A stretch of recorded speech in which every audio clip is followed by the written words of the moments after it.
Good morning to all of you dear students. तो कैसे हैं आप सभी? उम्मीद करता हूँ कि ज़बरदस्त होंगे। एंड रेगुलर की तरह आज हमारा नेक्स्ट सेशन जो कि क्लास 10th के स्टूडेंट्स के लिए पहला लेक्चर है। आप सभी ने यूट्यूब पर हमारा इंट्रोडक्टरी पार्ट देखा होगा, तो वहाँ पर हमने फास्ट वे में रिकवर किया था कुछ टॉपिक्स को, लेकिन ये हमारे एप्लीकेशन की क्लासेस हैं तो यहाँ पर हम टू द पॉइंट कॉन्सेप्चुअल वे में डिस्कस करने वाले हैं। आज हम एक क्वेश्चन के बारे में पूरा डिटेल में समझेंगे, व्हाट इज़ लाइट। एंड हमारा सेशन जो है वो लाइट चैप्टर से ही स्टार्ट होगा। तो क्लास 10th का पहला चैप्टर फिजिक्स का, साइंस में पहला टॉपिक लाइट से स्टार्ट करेंगे अपनी पढ़ाई।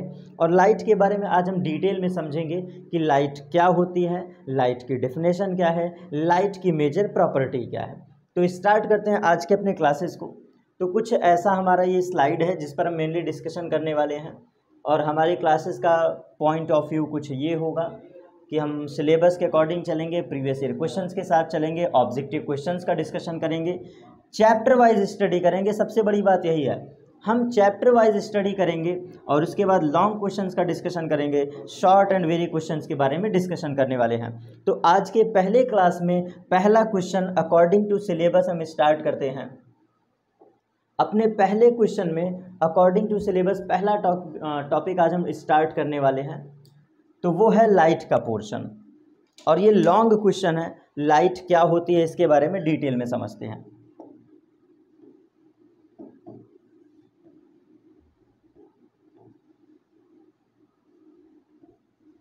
ये लॉन्ग क्वेश्चन के अप्रोच से पढ़ा रहा हूं, ठीक है। क्वेश्चन नंबर 1, मिनिमम से मिनिमम अगर यहाँ से क्वेश्चन आते हैं, जैसे मान लो अगर मैं कितना भी एवरेज एक मार्किंग अगर करता हूँ तो 2 से 3 मार्क कहीं नहीं गया है। 2 से 3 मार्क्स यहाँ पर कहीं नहीं गया, मतलब श्योर है आएगा, ठीक। आज के स्लाइड में कहीं ना कहीं से 2 से 3 नंबर में फंसा दूंगा अपने क्लासेस का। तो देखिए, सबसे पहले क्वेश्चन होता है कि लाइट है क्या। तो आप क्लास 10th के स्टूडेंट्स हैं तो थोड़ा सा इनको एग्जाम्पल के साथ समझाना ज़्यादा बेहतर रहता है। तो कुछ एग्जाम्पल पहले मैं लूँगा कि लाइट क्या है, ताकि आप डेफिनेशन को समझ पाओ।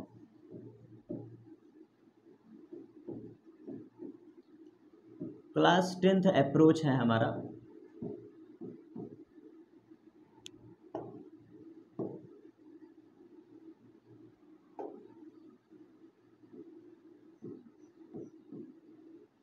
तो छोटे बच्चों को एग्जाम्पल से समझाया जाए ज़्यादा बेहतर रहता है। और आपके लिए एग्जाम्पल्स मैं कुछ उठाता हूँ, ये आपको रिकॉल करना है। देखो, अच्छा एक बात बताओ, जब आप धूप में निकलते हो, गर्मी के दिनों में धूप में निकलते हो तो गर्मी लगती है कि ठंडी लगती है? बस इतना बताना। पहला एग्जाम्पल, जब आप गर्मी के दिनों में सड़क पर निकलते हो, घूमते हो, तो आपको गर्मी लगता है कि ठंडी लगती है? बताइएगा। गर्मी लगती है ना, पसीना आता है, हीट एनर्जी। सबसे पहला पॉइंट याद रखिएगा, लाइट के लिए सबसे पहला ज़बरदस्त उदाहरण ये है कि डायरेक्टली किताबों में कहा जाता है लाइट क्या है, एनर्जी है। किताबों में डायरेक्ट कहा जाता है लाइट हमारी क्या है, एनर्जी है। लेकिन बच्चा समझ नहीं पाता है कहाँ से ये एनर्जी है। अगर लाइट एनर्जी है तो कहाँ से प्रूफ हुआ ये एनर्जी है? तो पहला आप एग्जाम्पल के तौर पे याद रख सकते हैं, लाइट हमारी एक प्रकार की हीट एनर्जी है। लाइट हमारी एक प्रकार की हीट एनर्जी है। कैसे हीट एनर्जी है? जब आप गर्मी के दिनों में बाहर निकले तो आपको पसीना आया, गर्मी लगी, आपके बॉडी का टेम्परेचर इंक्रीज हो गया, तो ये ओवरऑल हीट एनर्जी है। और एनर्जी का ही एक बड़ा मतलब एक बड़े पार्ट ऑफ एनर्जी का छोटा सा सोर्स हीट एनर्जी भी होता है। इट मीन्स कहने का मतलब अगर मैं आपको समझाऊं तो ये जो हमारा पूरा यूनिवर्स है, पूरा यूनिवर्स, थोड़ा तगड़े से समझना, जो हमारा पूरा ब्रह्मांड है, यूनिवर्स है, ये आज चल पा रहा है तो उसका रीज़न है एनर्जी का कन्वर्जन। एनर्जी का क्या हो रहा है? कन्वर्जन हो रहा है from one body to another body, one particle to another body, या फिर सिस्टम एंड सराउंडिंग के बीच एनर्जी का क्या है, बैलेंस बना हुआ है। तो जो हमारा ब्रह्मांड आज के समय में वर्क कर रहा है, every function which works in around your universe, या फिर अराउंड विद मी, जो भी कह लो, तो हमारे सराउंडिंग में, हमारे चारों तरफ जो भी घटनाएं हो रही हैं, जो भी फेनोमिना हो रहे हैं, ये सब सिस्टम और surrounding, system and surrounding, system and surrounding दोनों के बीच एनर्जी का इक्वल कन्वर्जन हो रहा है, दोनों के बीच एनर्जी का इक्वल कन्वर्जन हो रहा है, इक्वल कन्वर्जन। एनर्जी का ही सारा खेल है। अब ये टॉपिक हमारा थोड़ा अलग लहजे से पढ़ा रहा हूँ। देखो, पूरा ब्रह्मांड हमारा एनर्जी से चलता है। अब इस एनर्जी के छोटे छोटे पार्ट हैं, देखिएगा, इस एनर्जी का छोटा सा पार्ट होता है हीट एनर्जी, इस एनर्जी का छोटा सा पार्ट होता है वर्क डन एनर्जी, इस एनर्जी का छोटा सा पार्ट होता है काइनेटिक एनर्जी, इस एनर्जी का ही छोटा सा पार्ट होता है पोटेंशियल एनर्जी, इस एनर्जी का ही छोटा सा पार्ट होता है वेव एनर्जी, इस एनर्जी का ही छोटा सा पार्ट होता है इलेक्ट्रिकल एनर्जी।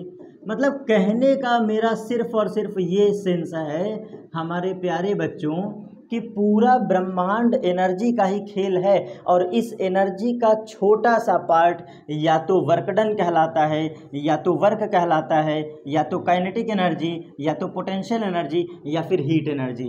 तो यही आपको समझाना चाह रहा था पहले स्लाइड के पहले एग्जाम्पल में कि लाइट हमारी कैसे एनर्जी प्रूव हुआ। तो आप इसका जीता जागता उदाहरण महसूस कर सकते हैं।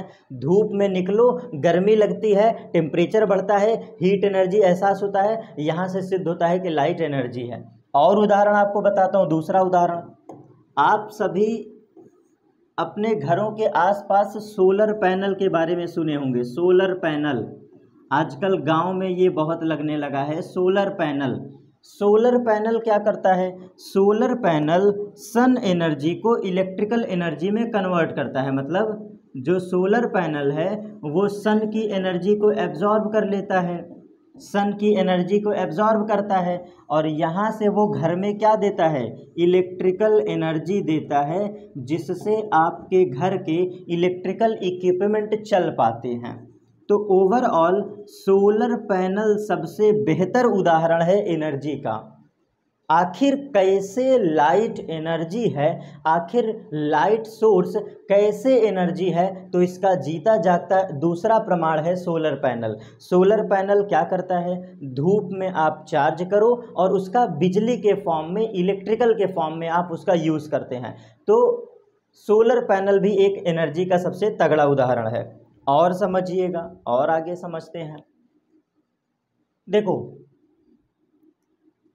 अगर ये चीज़ें अभी भी ना समझ में आए तो और एक एग्जांपल समझाते हैं। दो एनर्जी से क्लियर हो गया कि ये सोलर एनर्जी है। इसके बाद बहुत सारे ऐसे अच्छे अच्छे साइंटिस्ट हुए जिन्होंने विद एग्जांपल के साथ प्रूफ किया कि लाइट कैसे एनर्जी है। तो मैक्सवेल साहब एक साइंटिस्ट हैं, मैं उनका नाम लिखना चाहूँगा। मैक्सवेल साहब एक साइंटिस्ट हैं। इन्होंने एक एक्सपेरिमेंट किया था, उस एक्सपेरिमेंट का नाम है मैक्सवेल एक्सपेरिमेंट। नोट डाउन करिएगा, ये नोट करके आपके लिए बहुत इंपॉर्टेंट पॉइंट है। क्लास 10th के बच्चे जरूर हैं, लेकिन कुछ फैक्ट्स को जानिए, फैक्ट्स को पढ़िए। तो मैक्सवेल साहब ने अपनी दो इक्वेशंस दी, और उन दो इक्वेशंस में इन्होंने क्लियर बोला कि जो लाइट एनर्जी है ना, जो लाइट एनर्जी है, एक्चुअल में सबसे बड़ी बात है कि ये डुअल नेचर शो करता है। पहली चीज़, जो लाइट है ये डुअल नेचर शो करता है। कभी कभी पार्टिकल नेचर में चलता है और कभी कभी ये वेव नेचर में चलता है। पहले ध्यान से समझिएगा, मैक्सवेल साहब ने कहा कि लाइट के अंदर डुअल नेचर है, कभी कभी ये पार्टिकल चलता है, कभी कभी ये वेव चलता है। और इसके लिए इन्होंने अपना जो प्रमाण दिया, अपना प्रमाण जो दिया, उनका प्रमाण था मैक्सवेल इक्वेशन। इनके प्रमाण का नाम था मैक्सवेल इक्वेशन। मैक्सवेल इक्वेशन इस बात को प्रूफ करती थी कि जब भी कभी सनलाइट या इलेक्ट्रोमैग्नेटिक वेव सनलाइट या फिर इलेक्ट्रोमैग्नेटिक वेव, बहुत ध्यान से समझिएगा, इनका सीधा साधा मतलब प्रूफ था, प्रमाण था कि जो सनलाइट होती है, सनलाइट, या फिर इसी को इन्होंने नाम दिया इलेक्ट्रोमैग्नेटिक वेव, या फिर इसी को इन्होंने नाम दिया रेडिएशन एनर्जी। रेडिएशन एनर्जी, जितना पॉइंट बोल रहा हूँ ये सारा आप लिखते एवं समझते चलिएगा, लेबल का कंटेंट है, सिर्फ टू द पॉइंट बात कर रहा हूँ। तो मैक्सवेल इक्वेशन ने कहा कि जो हमारी सनलाइट होती है या इलेक्ट्रोमैग्नेटिक वेव होती है या फिर रेडिएशन एनर्जी होता है, ये तीनों के तीनों जब ट्रेवल करते हैं इन स्पेस, जब ये ट्रेवल करते हैं इन स्पेस, जब ये हमारे सराउंडिंग में ट्रेवल करते हैं तो electric field plus magnetic field दोनों एक साथ गेन करते हैं। Electric field and magnetic field दोनों एक साथ लेकर चलते हैं। It means electrical field and magnetical field दोनों का कंबाइंड फॉर्म है लाइट। लाइट क्या है? दोनों का कंबाइंड फॉर्म है।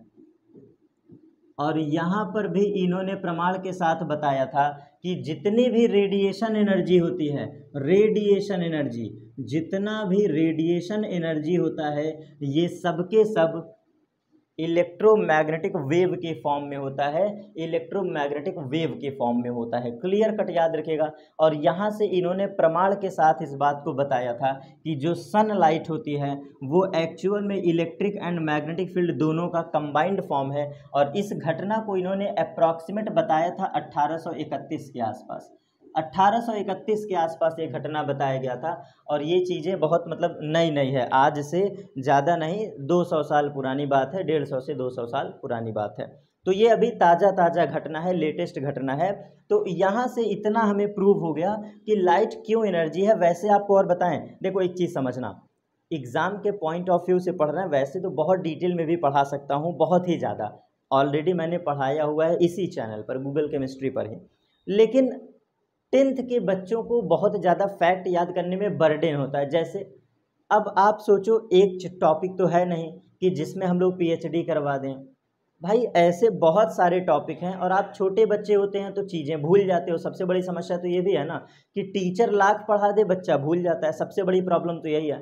तो हम इतना ही पढ़ें जितना पचा पाएँ। मेरे कहने का सेंस है, आपको नॉलेज उतना ही काम भर का दिया जाए जिसको आप सुन पाओ, समझ पाओ, गेन कर पाओ और अपने बॉडी में एब्जॉर्ब कर पाओ। इट मीन्स उसको पचा ले जाओ। तो कम से कम में बेहतर पढ़ने के लिए सफिशियंट है। मैंने फैक्ट के बारे में इसमें बात किया था कि कैसे कैसे चीज़ें उदाहरण के तौर पर हम समझ सकते हैं। तो लाइट का सबसे ज़बरदस्त उदाहरण है कि लाइट जो होती है वो एनर्जी होती है। इसको और एहसास करना है तो आप घर का LED बल्ब जलाओ, उसको कुछ देर बाद टच करो तो बल्ब गर्म हो जाते हैं। अगर आपके पास ट्यूबलाइट है, ट्यूबलाइट को जलाइए, 5-10 मिनट बाद उसको टच करिए, गर्म हो जाता है। तो लाइट एनर्जी है, इसके बारे में बहुत सारे प्रमाण दिए गए हैं। जब आप क्लास 12th में पढ़ेंगे तो बहुत इसके बारे में एक्सपेरिमेंट है। समय के साथ इतने एक्सपेरिमेंट हुए हैं कि क्या कहा जाए, हद से ज़्यादा। तो 2 उदाहरण आप एग्जाम में दिखा सकते हैं। एक लाइट एनर्जी है। क्यों एनर्जी है? क्योंकि हीट एनर्जी है। सन से जो एनर्जी आती है वो हीट एनर्जी के फॉर्म में आता है और वो हमारे बॉडी को क्या करता है? गर्म कर देता है, टेम्परेचर इंक्रीज कर देता है। तो हम कह सकते हैं कि लाइट क्या है? हमारी हीट एनर्जी है। बिल्कुल बेसिक उदाहरण। फिर आप दूसरा समझा सकते हैं कि जो सोलर पैनल होता है, सोलर पैनल इस बात का जीता जागता उदाहरण है, प्रत्यक्ष प्रमाण है कि जो लाइट एनर्जी है, जो सन एनर्जी है, वो सन एनर्जी इलेक्ट्रिकल एनर्जी में कन्वर्ट होता है। तो हम ईजिली कह सकते हैं कि here conversion of energy occurs between the sunlight and the electrical energy. तो ईजिली हमारा एक प्रकार से एनर्जी का ये भी सोर्स है। फिर हम और क्या कह सकते हैं? अगर आपको और प्रमाण देना है तो ये बातें जरूर बता दीजिएगा। मैक्सवेल साहब के द्वारा बताई गई मैक्सवेल इक्वेशन इस बात का प्रमाण है कि जो सनलाइट है, when sunlight travels from space to our earth, space से अपने अर्थ के आसपास तक जब तक आती है तो ये इलेक्ट्रिकल एंड मैग्नेटिक फील्ड के कंबाइंड फॉर्म में आती है। आपको एक बात बताएं, जैसे ये हमारा सन है, सन बहुत दूर है, सन इतना दूर है कि क्या बताएं। तो जब सन से अर्थ पर आती है लाइट, सन से अर्थ पर लाइट आती है तो बीच में स्पेस पड़ता है, स्पेस, खाली जगह।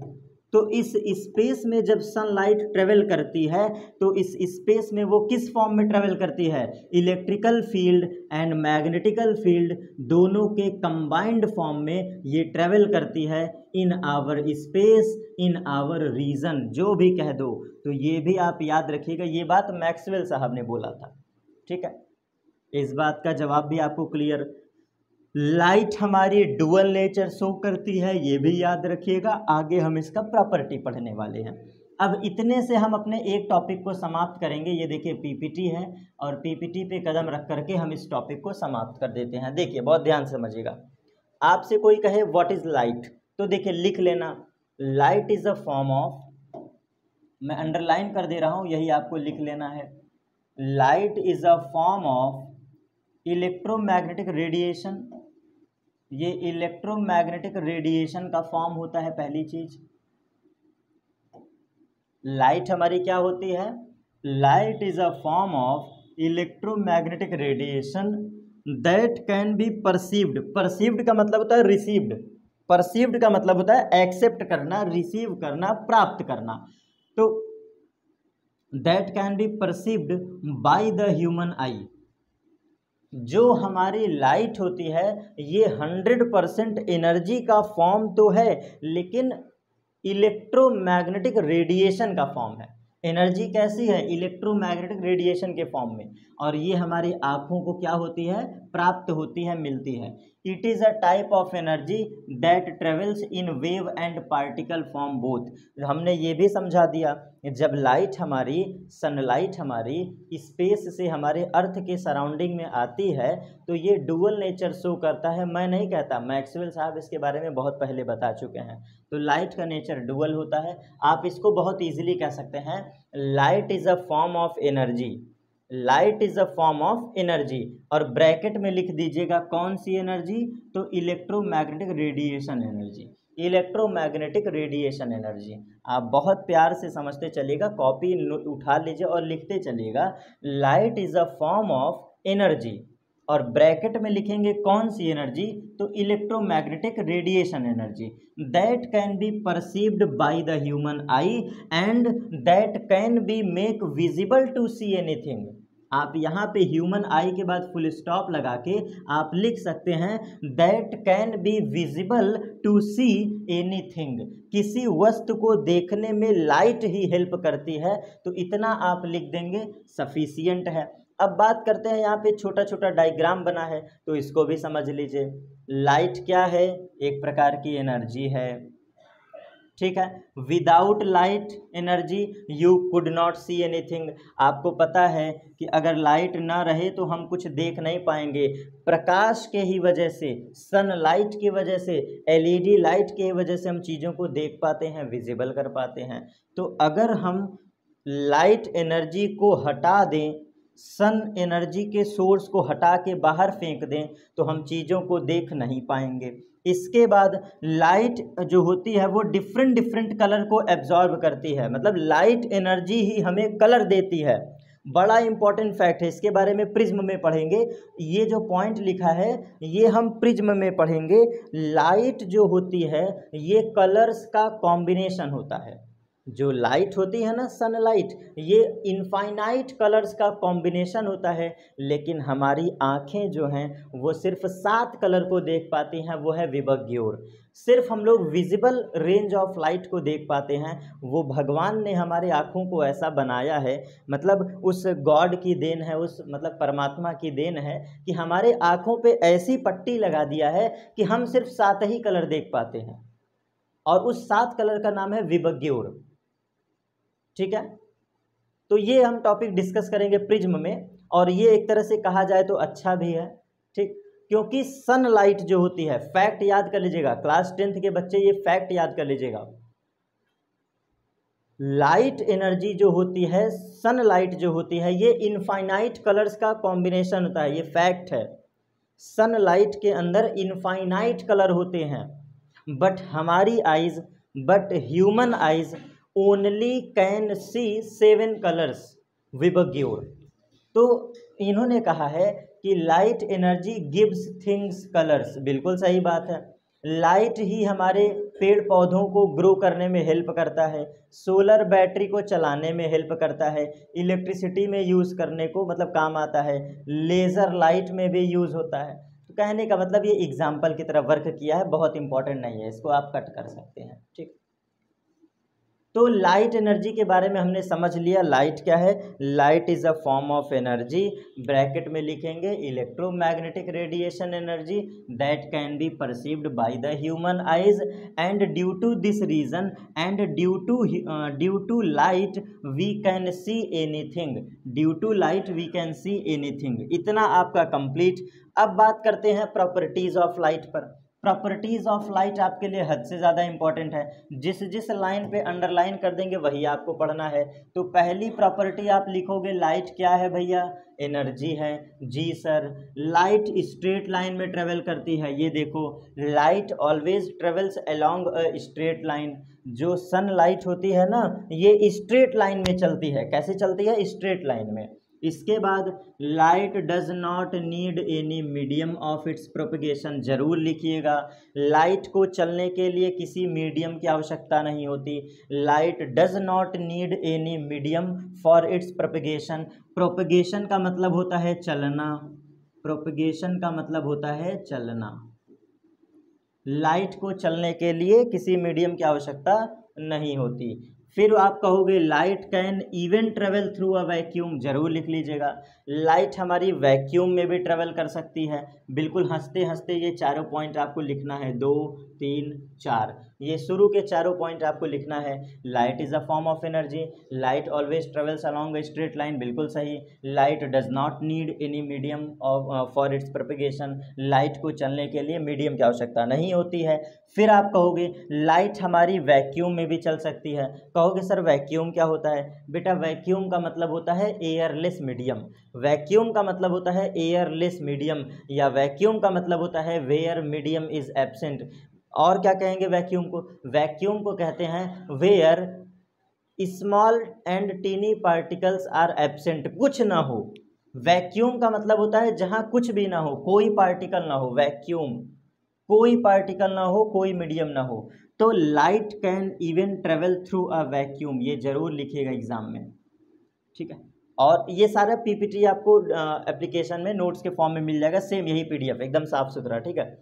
Light in different colours has different wavelength and frequencies. आपको ये भी समझना होगा कि जो लाइट होती है इसका डिफरेंट डिफरेंट वेवलेंथ होता है, डिफरेंट डिफरेंट कलर होता है एंड डिफरेंट डिफरेंट फ्रीक्वेंसीज होती है। अगर याद कर पाओ तो लिख देना, नहीं तो मस्ट नहीं है, मैं कट कर दे रहा हूँ। अगर याद कर पाते हो तो लिख लेना, नहीं तो कोई ज़रूरत नहीं है। आगे मूव ऑन करते हैं, इतना इंपॉर्टेंट ये नहीं है, क्लास 12th के लिए इंपॉर्टेंट है, तो इसलिए आप इसको स्किप मार सकते हैं। ये 12th के पॉइंट ऑफ व्यू से बहुत ज़्यादा इंपॉर्टेंट है, ठीक है। Light shows reflection and refraction both property, ये मस्ट है, जरूर लिखिएगा, अंडरलाइन कर दे रहा हूँ। लाइट जो होती है ये reflection and refraction both phenomena को शो करती है, प्रेजेंस करती है। Light shows dual nature, light का दो नेचर होता है, एक पार्टिकल नेचर, एक वेव नेचर, याद रखिएगा, ये भी मैंने पढ़ाया है। Light shows reflection and refraction both, यही आपके सिलेबस में है जो आपको पढ़ना है। रिफ्लेक्शन एंड रिफ्रैक्शन दोनों आपको पढ़ना है। Light shows dual nature, particle as well as wave, ये भी आपको लिखना है। इसके बाद आपको क्या लिखना है? ये वाला point, light travels in the form of transverse wave. आपसे कोई पूछे लाइट कैसी वेव है तो आप जवाब दोगे ट्रांसवर्स वेव है। लाइट कैसी वेव होती है? ट्रांसवर्स वेव, हमेशा के लिए याद कर लीजिएगा, एक लाइन का ये फैक्ट है। Light travels in the form of transverse wave, light हमारी ट्रांसवर्स वेव है। फिर है speed of light is maximum in vacuum, जो लाइट की स्पीड होती है, सन से जो लाइट आती है उसकी स्पीड सबसे मैक्सिमम होती है वैक्यूम में, और कितना होता है? 3 × 10⁸ मीटर पर सेकेंड, 3 × 10⁸ मीटर पर सेकेंड। तो जो लाइट होती है, speed of light is maximum in vacuum. दो पॉइंट ये जो लास्ट का रह गया इसको देख लीजिए, मैं इसको चल रहा हूँ वाइट बोर्ड पर बताने। तो speed of light is maximum in vacuum, याद रखिएगा। Wavelength of visible light is 380 nm to 780 nm। तो यहाँ पे अब चलते हैं, थोड़ा सा व्हाइट बोर्ड पर मूव ऑन करते हैं, हमें ज़रूरत है व्हाइट बोर्ड की। आइए देखिए, बिल्कुल क्लियर कट समझिएगा, आपको 2-3 उदाहरण के साथ समझाता हूँ। आपने देखा होगा कि जब घर की खिड़कियों से प्रकाश आता है, ये घर की विंडो है, ठीक, विंडो, जब घर के खिड़की से प्रकाश आती है तो आपने देखा होगा एक अलग ही ऐसे रेंज बन के आता है। जब खिड़की से कभी लाइट आती है रूम के भीतर तो वो कुछ ऐसे छोटे छोटे पार्टिकल के रूप में आता है। इस बात को आपने फील किया होगा। सनलाइट जब किसी छोटे होल से गुजरती है तो वो स्ट्रेट पाथ में चलता है, ये आपने फील किया होगा। नहीं फील किए हो, मैं फिर से समझाने की कोशिश करता हूँ। घर का अगर कोई छोटा सा होल है, होल किनारा, और यहाँ से जब सनलाइट एंटर करती है, सनलाइट जब एंटर करती है तो आपके घर में भी स्ट्रेट परछाई बनती है, स्ट्रेट परछाई। तो यहाँ से न्यूटन साहब ने रिजल्ट निकाला था, यहाँ से न्यूटन साहब ने रिजल्ट निकाला था, और ये रिजल्ट क्या था? न्यूटन साहब ने रिजल्ट निकाला था कि light travels in straight path, और हमने प्रीवियस प्रॉपर्टी में जस्ट अभी पढ़ा है, light travels in straight path, मतलब जो लाइट होती है वो स्ट्रेट लाइन में ट्रेवल करती है। और आपको राज की बात बताएं, यहाँ पर एक मिस्ट्री वाला कॉन्सेप्ट है। न्यूटन साहब ने अपनी एक थियरी दी थी, उस थियरी का नाम है न्यूटन्स कॉर्पस्क्यूल थ्योरी, कॉर्पस्क्यूल थ्योरी। और न्यूटन्स कॉर्पस्क्यूल थ्योरी में इन्होंने एग्जैक्ट यही बातें लिखा है कि लाइट जो होती है वो स्ट्रेट लाइन में ट्रेवल करती है। यही न्यूटन साहब ने बताया कि जो लाइट होती है वो रिफ्लेक्शन प्लस रिफ्रैक्शन शो करता है। ये फैक्ट याद रखिएगा, पॉइंट पढ़ा रहा हूँ। न्यूटन साहब ने कहा था, और इस बात को देख कर कहा था। क्या देख करके कहा था? जब किसी स्मॉल होल से, किसी छोटे से छिद्र से, किसी खिड़की से सनलाइट आती है तो स्ट्रेट लाइन में आता है, और ये छोटे छोटे पार्टिकल्स का समूह होता है, ये टीनी पार्टिकल्स का समूह होता है, tiny particles, small tiny particles का समूह होता है। ये बात इन्होंने कहाँ बोला था? न्यूटन्स कॉर्पस्क्यूल थ्योरी में। और इसके बाद इन्होंने कहा था कि लाइट जो होती है वो स्ट्रेट लाइन में ट्रेवल करती है। अब और बात समझिएगा, इसको समझने के बाद और कुछ चीज़ें समझ लो।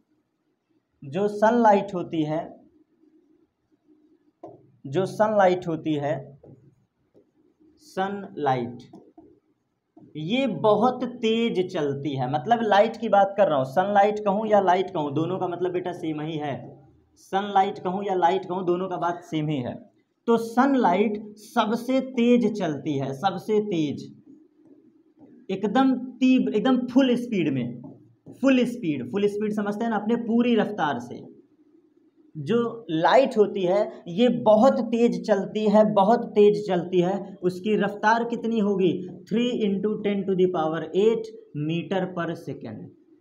लाइट इससे तेज नहीं चल सकता, लाइट की स्पीड इससे तीव्र नहीं हो सकती। जरा लिखते हैं इसको, 3, 1 2 3 4 5 6 7 8, देखो कितने हुए, 3 3 6 2 8। इतना दूरी चलती है 1 सेकेंड में, 1 सेकंड में इतना दूरी चलती है लाइट। तो लाइट की रफ्तार सबसे तेज होती है कितना? 3 × 10⁸। और ये कहाँ होता है? वैक्यूम में होता है बेटा, वैक्यूम में। और वैक्यूम का मतलब होता है जिसको रोकने वाला कोई ना हो। वैक्यूम का मतलब होता है जहाँ पर कोई रोकने वाला ना हो। मतलब कि वैक्यूम का मतलब है रोकने वाला कोई ना हो, मतलब मीडियम के पार्टिकल ना हो, रोकने वाला कोई ना हो। और वैक्यूम का मतलब ही होता है, वैक्यूम का मतलब ही होता है airless part, airless medium, airless medium. या वैक्यूम का मतलब होता है एब्सेंस ऑफ मीडियम। भाई उसका नाम वैक्यूम इसीलिए है क्योंकि इसको कहते ही हैं एब्सेंस ऑफ मीडियम। और मीडियम के एब्सेंस में लाइट सबसे तेज चलती है, सबसे तेज। और एक फैक्ट मैंने बोला था वो भी देख लीजिए। हमारे ह्यूमन आइज पर भगवान ने जो बाउंडेशन लगा दिया है, उस चीज को समझिएगा। ह्यूमन आइज सिर्फ और सिर्फ 380 नैनोमीटर nm से 700 nm तक के रेंज ऑफ लाइट को देख पाती है, इसीलिए इसको कहते हैं visible range of light. Visible range of light इसीलिए इसको कहते हैं क्योंकि हमारी आंखें सिर्फ यही विजिबल कर पाती हैं, हमारी ह्यूमन आइज सिर्फ यही विजिबल कर पाती हैं 380 नैनोमीटर से 700 नैनोमीटर। और बता दें इस पर और फैक्ट देखिएगा, ये ह्यूमन आइज की रेंज है, भगवान ने मोहर लगा दिया है, इससे ऊपर नहीं जा सकते। और हम इसको लिखना चाहें तो 38,000 to 7,000 एंगस्ट्रॉम। इस ऊपर वाले फैक्ट में एक एक जीरो बढ़ा दो, इस ऊपर वाले फैक्ट में एक एक जीरो बढ़ा दो तो वो बन जाता है एंगस्ट्रॉम में यूनिट। तो अगर कभी एंगस्ट्रॉम में यूनिट पूछे तो आप इसका जवाब देंगे एंगस्ट्रॉम में। सेम वही कॉन्सेप्ट, सेम वही फैक्ट एंगस्ट्रॉम के रूप में जवाब दोगे तो 3800 से 7000 एंगस्ट्रॉम ये रेंज है। इतनी बातें अगर आपने पकड़ लिया तो एक और फैक्ट आपको बताना चाहूँगा, जरूर एग्जाम में लिखिएगा, जो हमने प्रॉपर्टीज ऑफ लाइट में जितना फैक्ट पढ़ाया था एक बार देख लीजिए, ज़्यादा बेहतर रहेगा, आपसे गलती ना हो इसलिए एक बार देख लीजिए। देखो जितनी बातें थी मैंने सब एक्सप्लेन कर दिया। लाइट एनर्जी फॉर्म है, जरूर लिखना। Light always travels straight line, जरूर लिखना। Light does not need any medium for propagation, जरूर लिखना। Light can even travel through a vacuum, ये भी लिखना। Light shows reflection and refraction, जरूर लिखना एग्जाम में। लाइट शोज डुअल नेचर, जरूर लिखना। लाइट हैज़ नो ये तो हो ही चुका है। Light travels in the form of transverse wave, जरूर लिखना। Speed of light is maximum in vacuum 3 × 10⁸, 3 × 10⁸ metre per second, जरूर लिखना। Wavelength of visible light is 380 to 700 nanometre, जरूर लिखना।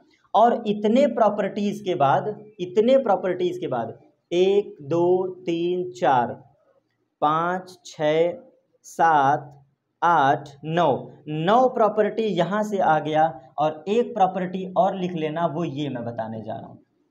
9 प्रॉपर्टी स्लाइड से और एक प्रॉपर्टी जस्ट अभी। Light also shows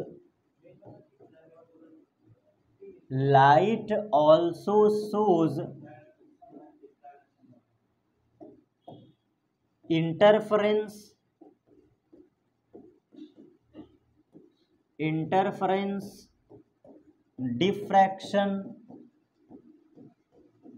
diffraction as well as polarization. Light also shows interference, diffraction and polarization phenomena.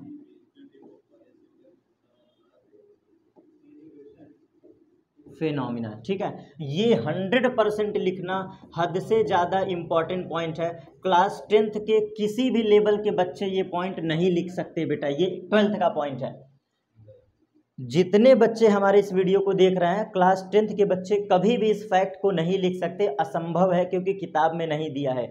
ये असंभव वाला केस है, 10th के बच्चे कभी नहीं लिख सकते। मैं आपको इसीलिए पढ़ा रहा हूँ, अपने एग्जाम में ये पॉइंट जरूर लिख के आना, 100% तुमको नंबर मिलेगा। और जरूर लिख के आना, light also shows interference, diffraction and polarisation phenomena and also it is the example of wave nature. ये जो 3 आपने फिनोमिना लिखा है ना, ये वेव नेचर का जीता जागता प्रमाण है, जो इस बात को शो करता है कि लाइट क्यों वेव नेचर है। It means interference phenomena wave nature को शो करता है, डिफ्रैक्शन फिनोमिना वेव नेचर को शो करता है, पोलराइजेशन फिनोमिना वेव नेचर को शो करता है। तो ये तीनों के तीनों फिनोमिना किस बात को शो करते हैं? वेव नेचर को। अब आज के क्लास को यहीं पर समाप्त करेंगे। क्यों? क्योंकि बहुत ही ज़रूरी है लिमिटेड वे में पढ़ा जाए, अकॉर्डिंग टू सिलेबस पढ़ा जाए, फर्जी चीज़ें ना हो। तो एक बार मैं इस पॉइंट को बिल्कुल क्लियर करना चाहता हूँ मेरे प्यारे बच्चों, एक बार मैं इस पॉइंट को क्लियर करना चाहता हूँ। ताकि आपको दिक्कत ना हो आगे पढ़ने में। मैं बिल्कुल भी नहीं चाहता कि आपको एक रत्ती भी समस्या आए।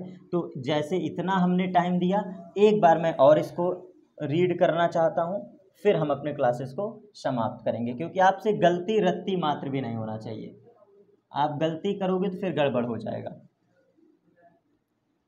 चलिए देखिए, ये हमने ऑलरेडी पढ़ा दिया है, बस आपको मार्क कर दो क्या क्या लिखना है। लाइट एनर्जी जरूर लिखेगा, लाइट ट्रेवल्स जरूर लिखेगा, light does not need any medium जरूर लिखेगा, light can even travel through a vacuum, ये वाला पॉइंट, ठीक है। फिर इसको छोड़ दो, ये मत लिखो, कोई आवश्यकता नहीं है। Light shows reflection, light shows dual nature, particle and wave 100% important है, जरूर लिखना। Light travels in the form of transverse wave, ये ट्रांसवर्स वेव वाला पॉइंट जरूर लिख दो। Speed of light is maximum in vacuum 3 × 10⁸ जरूर लिखो। Wavelength of visible light is this and this, इसको जरूर लिखो। और इसके बाद हमारा ये वाला स्लाइड लिख देना, कौन सा, ये वाला। Light also shows interference, diffraction, polarisation phenomena, this property shows wave nature of light. यहाँ तक आपको बातें समझ में आई। अब स्लाइड में देख लीजिए, कुछ अगर आपको काम की चीज़ें लगी हो तो जो मैंने पढ़ाया। लाइट से 2 से 3 नंबर के मार्क आते हैं। लाइट का उदाहरण है, क्यों एनर्जी है, तो हीट एनर्जी की वजह से। सोलर पैनल जो एग्जाम्पल है एनर्जी का। फिर इसके बाद मैक्सवेल की इक्वेशन, सीधा साधा जीता जागता उदाहरण है। उसके बाद ये पॉइंट हमने पढ़ाया कि लाइट सबसे तेज चलती है वैक्यूम में। मतलब ये सब बेसिक चीज़ें हैं जो मैंने ऑलरेडी आज के क्लास में कवर कर लिया। फिर ये भी हमने बताया था कि हमारा यूनिवर्स किस सिस्टम पे वर्क करता है, हमारा यूनिवर्स किस कॉन्सेप्ट पे वर्क करता है। तो सिस्टम और सराउंडिंग के बीच बैलेंस्ड एनर्जी कन्वर्जन है, जिसके वजह से हम जिंदा हैं, हमारा यूनिवर्स भी जिंदा है। उसके पीछे का रीज़न ये है, एनर्जी बहुत बड़ी चीज़ है। एनर्जी का छोटा हिस्सा हीट है, एनर्जी का छोटा हिस्सा वर्क है, एनर्जी का छोटा हिस्सा काइनेटिक एनर्जी है, पोटेंशियल एनर्जी है, वेव एनर्जी है, न्यूक्लियर एनर्जी है, इलेक्ट्रिकल एनर्जी है, वेव एनर्जी है। ये एनर्जी के छोटे छोटे हिस्से हैं ये सब, ठीक है। तो ओवरऑल एनर्जी का इक्वल कन्वर्जन होता है between the source and surrounding. और हमने मैक्सवेल इक्वेशन के बारे में बताया। 1831 में मैक्सवेल ने बताया कि जो लाइट होती है ये इलेक्ट्रोमैग्नेटिक वेव के फॉर्म में चलती है। लाइट रेडिएशन एनर्जी है, लाइट स्पेस में भी ट्रेवल कर सकती है और कंबाइंड फॉर्म में ट्रेवल करती है। ये चारों बातें मैक्सवेल ने बताया था। मैक्सवेल साहब ने यही प्रूफ किया था कि जो सनलाइट है ये सनलाइट हमारी इलेक्ट्रोमैग्नेटिक वेव के फॉर्म में चलती है। ऑल्सो रेडिएशन एनर्जी है, ट्रेवल्स इन स्पेस और combined form of space, electrical and magnetic field as well as इसका कंबाइंड फॉर्म है। तो ये सारी बातें इन्होंने बताया था 1831 में। और ये हमारा आज की क्लासेस यहाँ पे कंप्लीट समाप्त होती है। पहले लेक्चर का पहला वीडियो क्लास 10th साइंस के लिए बिल्कुल डिटेल स्टडी, जहाँ पर उम्मीद करता हूँ कि आपको दिक्कत नहीं होगा। उदाहरण के साथ समझाया हूँ कि लाइट कैसे है, क्या है, क्यों है, ठीक है। नेक्स्ट क्लास पे हम डिस्कशन करेंगे अपना अगला question, reflection of light phenomena पर। कंप्लीट टॉपिक ये भी हमारा समाप्त हो जाएगा। आज की क्लासेस को यहाँ पे समाप्त करते हैं, मिलते हैं अपने अगले क्लास पर। Thanks to all of you.